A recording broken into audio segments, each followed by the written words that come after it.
예, 사실 사소한 문제 같습니다만 반려동물을 키우는 분들 눈높이로 보면 문 전 대통령 측의 처사는 대단히 화가 날 수도 있습니다. 정치권까지 나서서 공방을 벌이는 걸 보면 반려견 문제가 가지는 휘발성을 정치인들도 잘 알고 있는 듯하고요.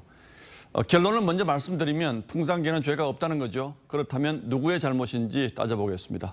자, 홍영 기자, 문재인 전 대통령이 청와대를 떠날 때도 이게 논란이 좀 됐었죠. 네, 지난 올해 3월이었죠. 윤석열 당선인이 청와대를 방문했을 때 문재인 전 대통령이 풍산개 얘기를 먼저 꺼냈습니다. 윤 당선인은 키우던 사람이 반려견을 계속 키우는 게 맞다는 취지에서 양산 사저에 데려가는 게 어떻겠냐고 했고 문 전 대통령도 그러고 싶다고 했습니다. 자, 이름이 송강이와 곰이죠. 그런데 이 송강이와 곰이의 운명이 왜 이렇게 슬프게 됐습니까? 그 비용을 지원할 법적인 근거가 아직 없기 때문입니다. 행안부는 지난 6월 대통령 기록물을 위탁한 기관이나 개인에게 비용을 지원하는 시행령 개정안을 입법 예고했습니다. 이 송강이와 곰이 양육을 지원하기 위한 거였습니다. 그런데 아직까지 진척이 없자 문재인 전 대통령 측이 위탁을 그만둔다고 한 겁니다.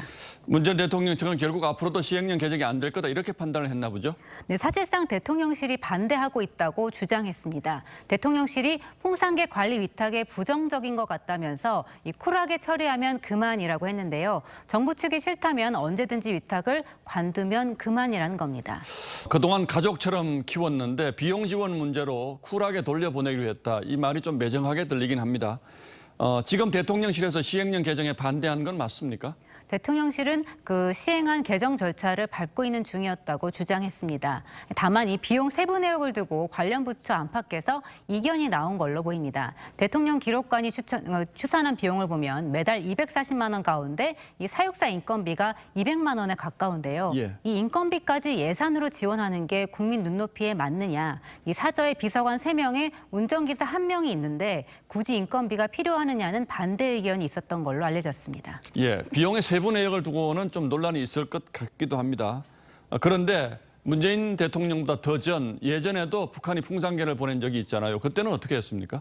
네, 2000년 남북 정상회담 당시 김대중 대통령이 김정일 국방위원장으로부터 풍산개 한 쌍, 우리와 두리를 선물 받았는데요. 그해 11월 서울대공원으로 보냈습니다. 2014년 자연사할 때까지 특별 사료를 먹이고 산책도 시켜주는 등 이 관리를 해왔다고 하는데요. 예. 서울대공원 측에 확인해본 결과 따로 예산을 지원받지는 않았다고 했습니다. 자, 어쨌든 파양을 하기로 하는 모양인데 송강이와 곰이는 이제 어떻게 되는 거죠? 문 전 대통령 측이 반환하기로 한 만큼 내일쯤 양산에 있는 한 기관에 보내진다고 합니다. 이 반려동물이 소유물이 아닌 가족으로 여겨진 지 오래됐는데 대통령이 받은 선물이라도 물건 취급하는 건 동물복지에도 어긋난다는 지적이 나옵니다. 한 번 주인 영원한 주인이기 때문에 이 개가 이제 한 번 인연을 맺었던 사람이랑 이게 인연이 끊어지거나 그러면 되게 나의 정체성은 뭐지? 이럴 수가 있기 때문에 공공기관이나 이런 데로 가서 뭐 전시가 되거나 그러는 건 좋을 것 같지 않아요.